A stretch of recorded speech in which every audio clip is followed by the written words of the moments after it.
नमस्कार दोस्तों, मैं आशीष पटवा। आज के इस वीडियो में सीखेंगे फिनो बैंक के एप्लीकेशन से सीएसपी से खाता कैसे खोलें। फटाफट सीखेंगे।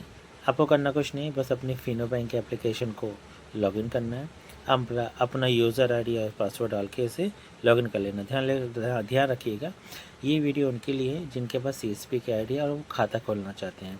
तो किस तरीके से खाता खोलेंगे, इस बार हम माइनर केस खोलेंगे। माइनर यानी भविष्य से अकाउंट खोलेंगे।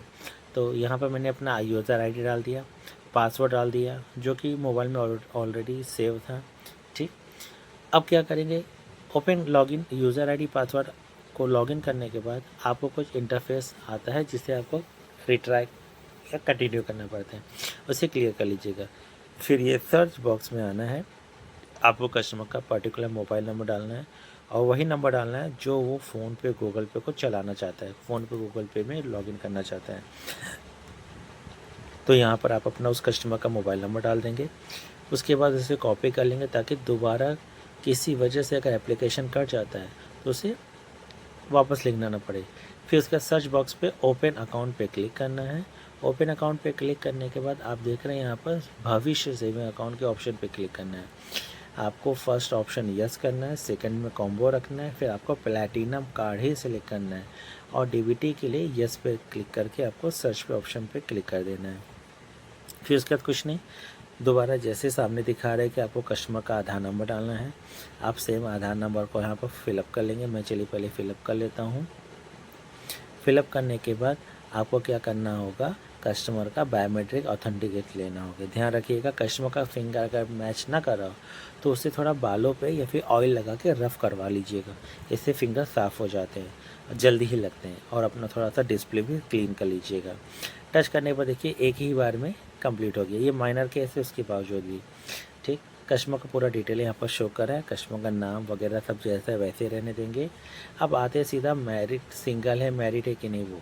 ठीक, अब माइनर कैसे सिंगल ही रहेगा।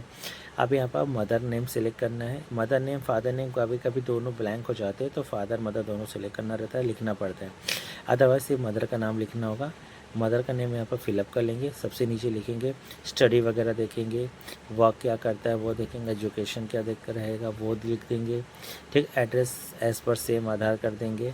जो मैं यहाँ पर ऑप्शन पे क्लिक कर रहा हूँ बस वही आपको सिर्फ फॉलो करना है और कुछ नहीं करना है। गार्जियन में फादर सेलेक्ट कर लेंगे, डेट सेम रहेगा। अब यहाँ पर यही मेन है, माइनर केस पे हमेशा ध्यान रखिएगा, एक अल्टरनेट नंबर ज़रूर लगता है। तो वो मैंने अल्टरनेट नंबर को ऑलरेडी यहाँ पर फिलअप करके कस्टमर का ओटीपी लेकर अब बायोमेट्रिक ऑथेंटिकेशन के लिए मैंने आगे प्रोसेस बढ़ा दिया है। जब आप वो नंबर डालेंगे तो किसी गार्जियन का नंबर फिलअप करने के बाद ओटीपी लेगा, ओटीपी लेने के बाद बायोमेट्रिक मांगेगा। चलिए नेक्स्ट आगे बढ़ते हैं। ये होने के बाद आपको यहाँ पर डायरेक्ट डीबीटी पे सेलेक्ट कर लेना है सरकारी लाभता लेने के लिए। फिर उसके बाद टैक्स पे नो कर देना है।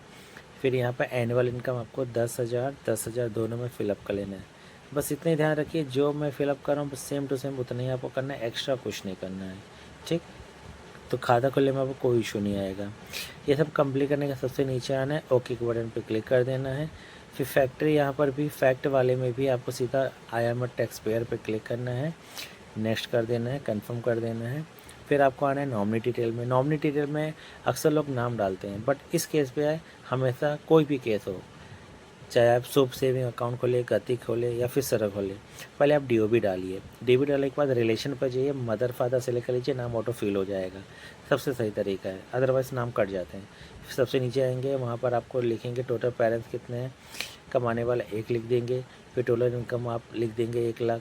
फिर कंफर्म कर लीजिएगा। अब यहाँ पर हम डालेंगे, नेक्स्ट करने के बाद अब यहाँ पर हम किट नंबर डाल देंगे, इंस्टा किट नंबर जो सामने आता है।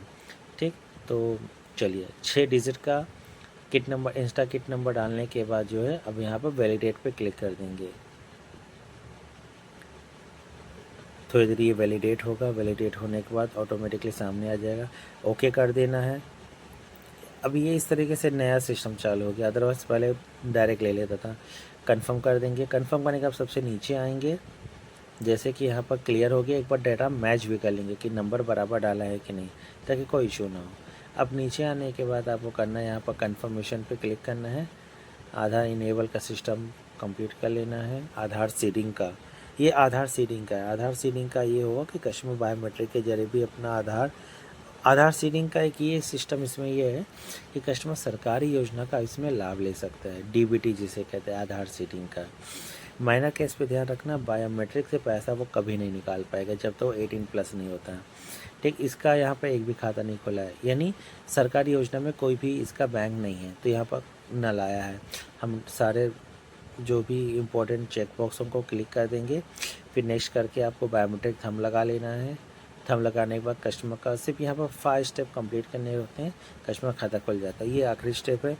सब कुछ कंप्लीट करने के बाद कस्टमर को मैंने थंब लगा के OTP भेज दिया, कस्टमर वहाँ से OTP बताएगा। OTP का यहाँ पर फिलअप कर देंगे।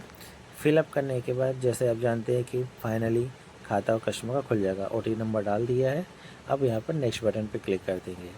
तो गाइस, आशा है कि आप इस वीडियो को अच्छे से समझे होंगे, और अगर आपको अच्छा लगा होगा तो इसे लाइक शेयर सब्सक्राइब ज़रूर कर दीजिएगा।